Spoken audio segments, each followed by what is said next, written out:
Chandrakona road সংলগ্ন degree 134 নম্বর বুথে তৃণমূলের ক্যাম্প ভেঙে দেওয়ার অভিযোগ কেন্দ্রীয় বাহিনীর বিরুদ্ধে। ইতিমধ্যেই এই ঘটনায় নির্বাচন কমিশনকে অভিযোগ জানানো হয়েছে তৃণমূলের তরফে।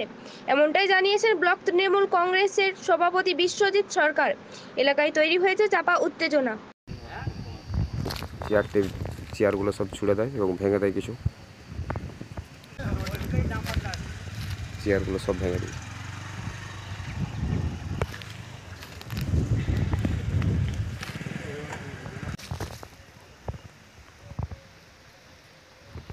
যে আমাদের শান্তিভাবে আমাদের ব্লকে ভোট হচ্ছে এবং বিজেপির মদদে 6 নম্বর সংখ্যাটার বুথে ডিগ্রি বুথে সিআরপি অন্যায়ভাবে ক্যাম্পটা ভেঙে দিতে বিজেপির মদদে 100 মিটার দূরে নির্বাচন কমিশনের যা নিয়ম সেই অনুযায়ী হয়েছিল।